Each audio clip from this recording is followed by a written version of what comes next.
Hello class 7. Today in history we will conclude our third term syllabus by discussing the topic comparison between the directive principles and the fundamental rights. Now we have studied the both fundamental rights and the directive principles. Now we have to compare that what are the basic differences between them. So the first point is fundamental rights are justiciable and directive principles on the other hand are non-justiciable. Now what does it mean? Fundamental rights are justiciable means fundamental rights supreme court of India के द्वारा enforced होता है, मतलब fundamental rights are being enforced by the Supreme Court, as Supreme Court acts as the guardian of the civic rights of the individuals. On the other hand, we can say directive principles are non-justiciable, as Supreme Court and High Court doesn't have any right to enforce these principles, as these principles are implemented by the government only, and when the government feels that it is feasible to implement these principles, only then these directive principles are being implemented by the government. Next, point number 2, fundamental rights aim to ensure civil liberty of an individual. On the other hand, directive principles are on the other hand strives to bring about economic and social harmony with the aim of establishing a welfare state. So, if we talk about the aim, then there is also a difference between fundamental rights and the directive principle. Now, fundamental right, the aim of the fundamental rights is to ensure the civil liberty of an individual.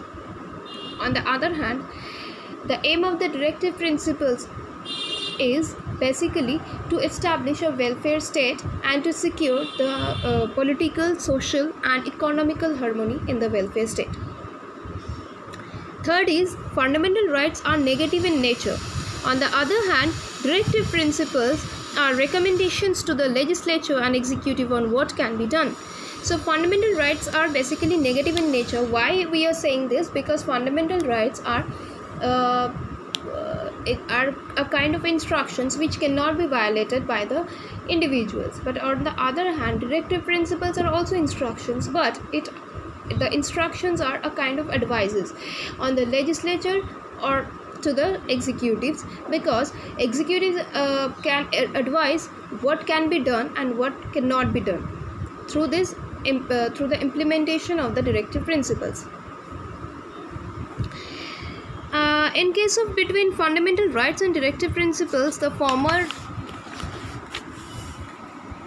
will always prevail. The contribution of India clearly mentions the fundamental rights are binding and cannot be violated by the legislature and executive. The directive principles are subsidiary in nature to part 3 of the constitution.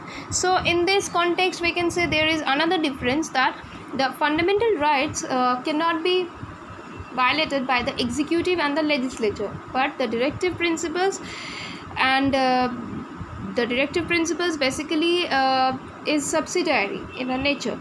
So we can say, according to the part 3 of the constitution of the Indian constitution, directive principles are subsidiary in nature. On the other hand, the fundamental rights cannot be violated by the individuals as well as the legislature and the executives. So these are the basic differences between the fundamental rights and the directive principles.